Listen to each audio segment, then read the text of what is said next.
Hello there, my name is John Hannan. I'm Associate Professor of Communication Design at Emily Carr University of Art and Design in Vancouver, BC. This presentation is titled Stories of Stigma, an approach to co-design and storytelling between design students and people with lived experience of mental health and substance use issues. Before I talk too much about the project, I just want to take a moment to acknowledge that a lot of the work for the project and Emily Carr University itself is situated on the unceded traditional ancestral territories of the Musqueam, Squamish and Tsleil-Waututh peoples.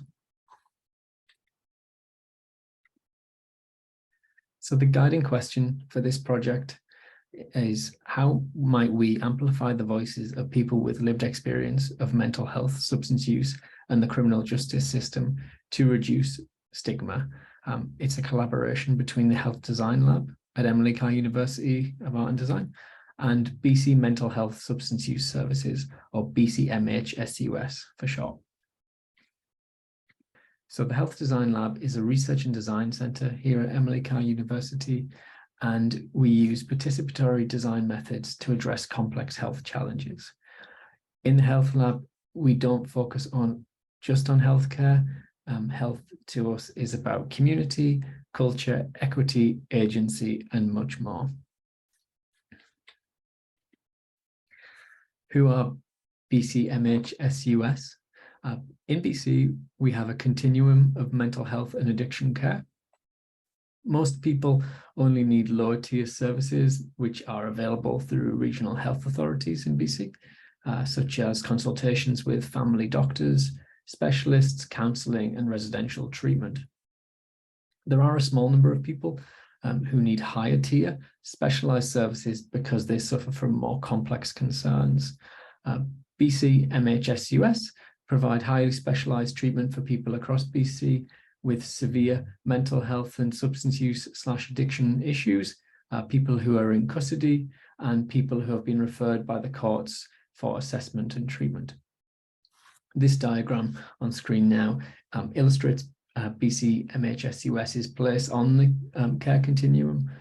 They sit right at the top, providing the most specialised services available.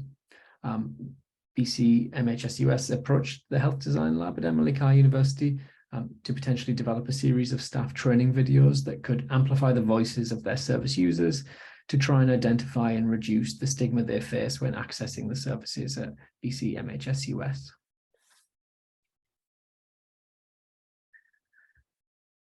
I was approached by the Health Lab to work on the project. I am regular faculty at Emily Carr. I'm not full-time in the lab. My own research interests are centered around the benefits of socially situated and multi-directional learning for students. I teach mostly an undergrad curriculum at Emily Carr in communication design. I'm interested in students applying their skills and learning as designers while contributing to a specific community or cause.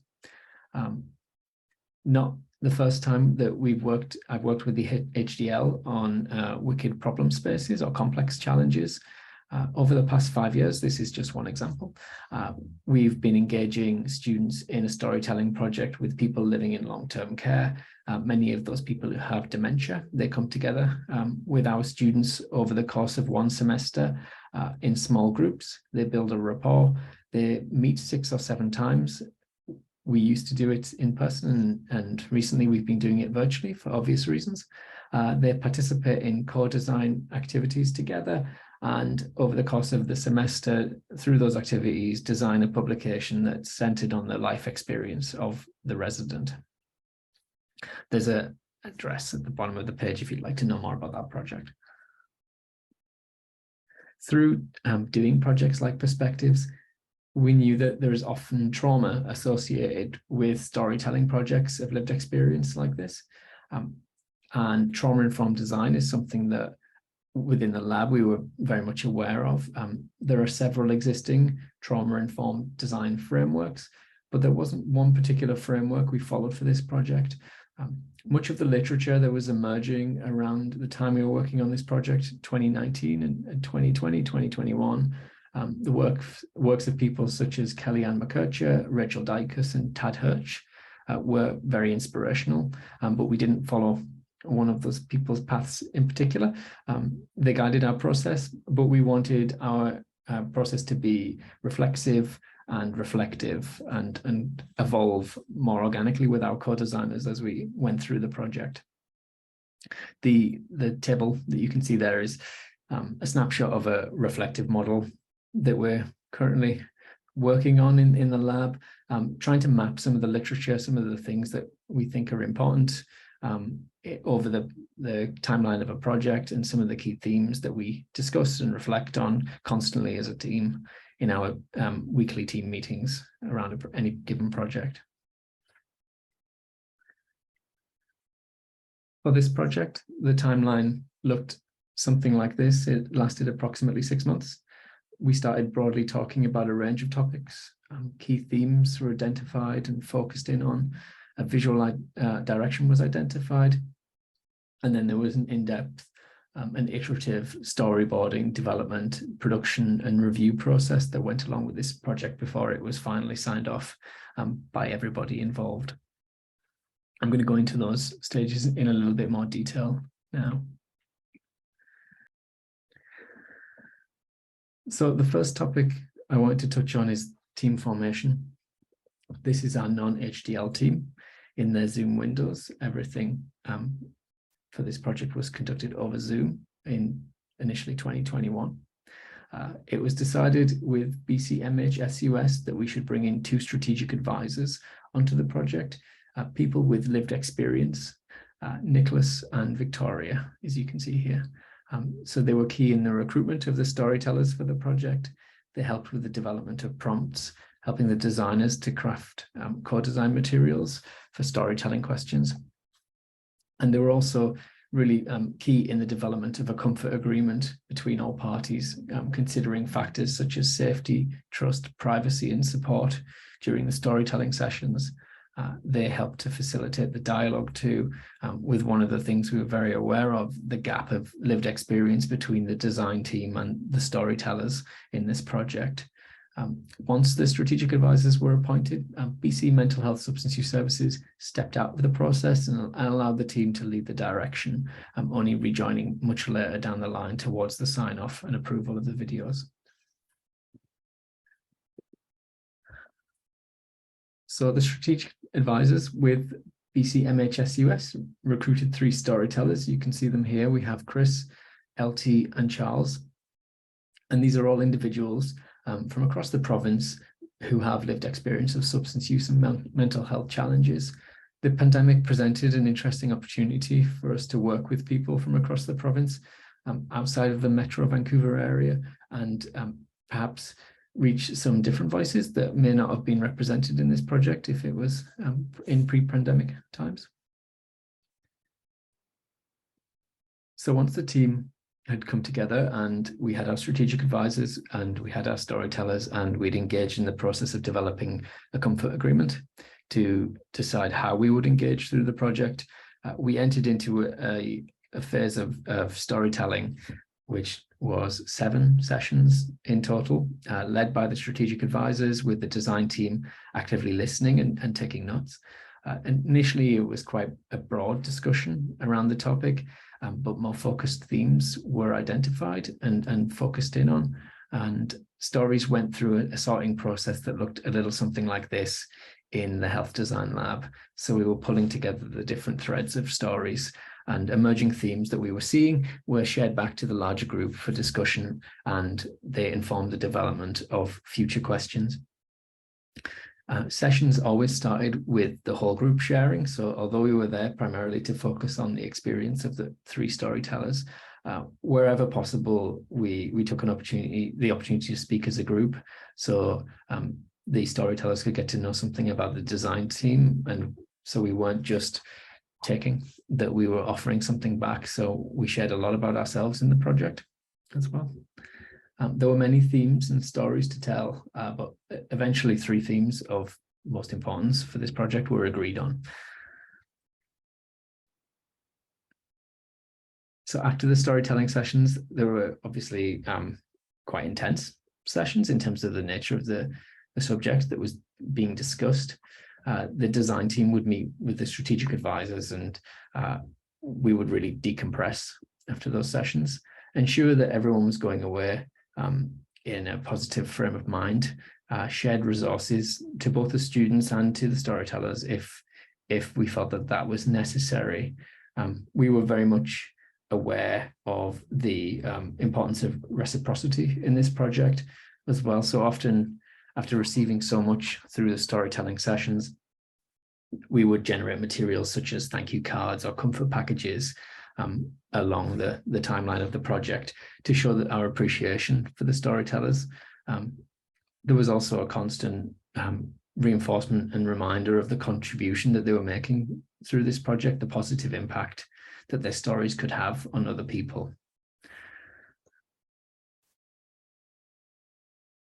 With the stories beginning to come together, the student design team began the process of storyboarding the 3 videos, iterative cycles of sharing versions of with the storytellers to ensure that we were accurately capturing their stories and then responding to the feedback from them and developing the storyboards further.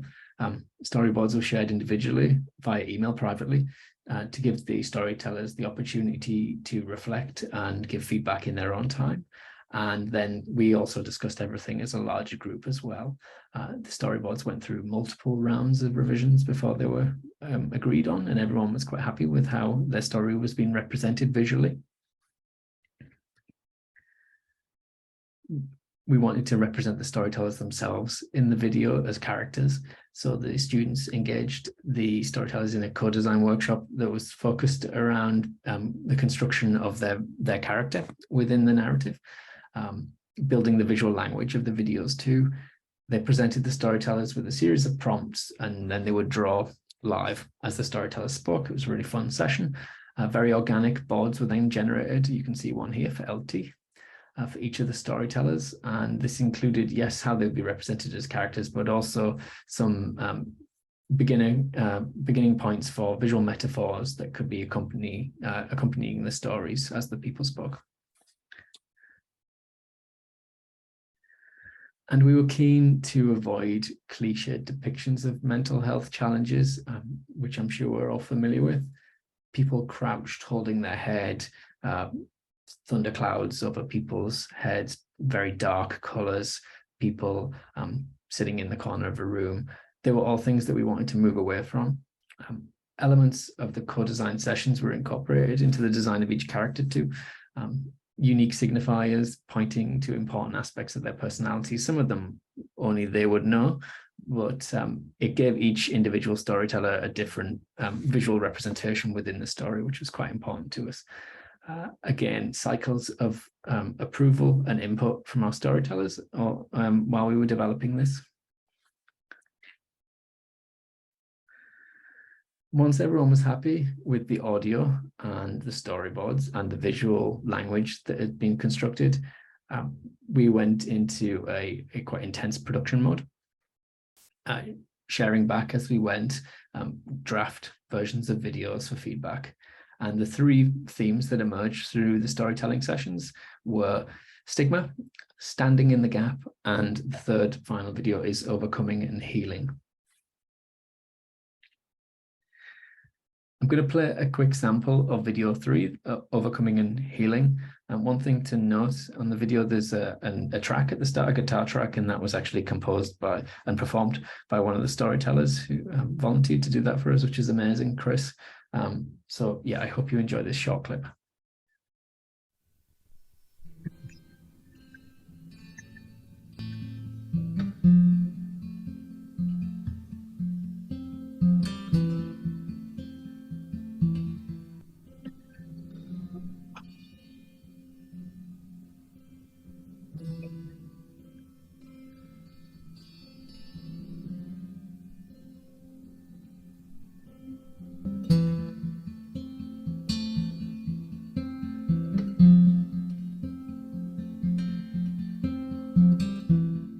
People think that when I put drugs and alcohol down that I'm going to get better. It's really hard to explain to people that the things that I use to cope with reality and to cope with my own internal experience are also the things that are pathologically killing me and destroying my life. But that when you take those things away, everything on the outside might get better, but on the inside I get worse, because what I then have is an ostensibly untreated mental illness. I use drugs because of underlying mental illness. And I feel like drugs cause or exacerbate mental illness. When I was first incarcerated, walking through those doors, I'm in handcuffs, and just realizing like what a mess my addiction has created in my life. I was faced with a decision. I either make steps towards the life that I want for myself or continue to numb the suffering. Part of that life that I want for myself is to be the parent that I know that I can be, to be available to my son, to model of resilience and a life that can take the worst circumstances and make something good out of it. When I look at my recovery, I really have to think of it as like a train that runs down parallel tracks, and either one's going to take the other one out. So if I'm not focusing on my mental health, it's going to cause a relapse. And if I'm not focusing on my recovery from drugs and alcohol, I'm going to get worse in terms of my mental illness. These things have to be treated in tandem for me to have any kind of success. I understand the heartache and the stress and the struggle from relapse, because even myself, like, I'm in recovery right now. And it's crazy because, like, I used to go from being somebody who was accessing the services at the OPS, somebody that needed the help, to somebody that can help the people that need it. I've relapsed more times than I could count on all the hands in this room. And I have a lot of shame about that. And I'm starting to learn that all of this was integral to my journey, to understanding my experience, to finding my voice, to letting go of some of the shame that I've had around what was really never a choice for me. There's a saying that we have at the OPS with people that are accessing it. We say, if I can do it, anybody can do it. It's possible. I said, okay, I'll try. It was like this tiny maybe that shifted everything for me. Maybe this time things could be different. And when I started to believe that, and I started to act like that, and the right people were put in my path at the right times, the right jobs, the right counselors, the right support, I started to get reinforced the idea, like, this is it. This is your chance. The universe is giving you this. And like, you got to take it. You got to capitalize on it. And it became this like self-perpetuating loop of belief in myself. All of the videos, the 3 videos, are available to view on the Health Design Lab YouTube channel or on the BC Mental Health Substance Use Services website too. If you search Challenging Stigma Through Storytelling, you should find those no problem. Some of the anecdotal feedback we received from students working on the project was that they really enjoyed it. They wanted to do a good job to honor the storytellers who had given so much through the project. It was the first time that many of the students had worked with real people, and they felt challenged but supported in applying their skills in a complex context. They gained an understanding of the importance of working with empathy, of having empathy as a designer. They considered careers working in health design context after school, more so than maybe seeing their work in a commercial context, which we talk about a lot in undergraduate curriculum. And importantly, they were able to learn and develop skills as designers outside of the singular perspective of their own experience. So outside of the classroom environment, which can be collaborative and can be social, but is often restricted in terms of their vision beyond the classroom. As for the project with BC MHSUS, the next steps, the videos, they're widely used by the team at BC MHSUS in various workshops and staff training. We're also working on a second edition of the project, working with the families of people who have experienced mental health and substance use challenges, doing that right now. A new group of students are going through the process and really enjoying it again. Chris, from the first video, one of our storytellers, is now working in collaboration with BC MHSUS and is also a strategic advisor on the project, which is amazing. And we're currently in production mode and hoping to share the videos in a few weeks through the channels that I mentioned earlier. And Thank you. Thank you to the whole team, to Catherine and Katie at BC MHSUS, to Kaylee and Nadia in the Health Design Lab, and to the students who were fantastic, and also very much the storytellers and strategic advisors who, without them, the project wouldn't be possible.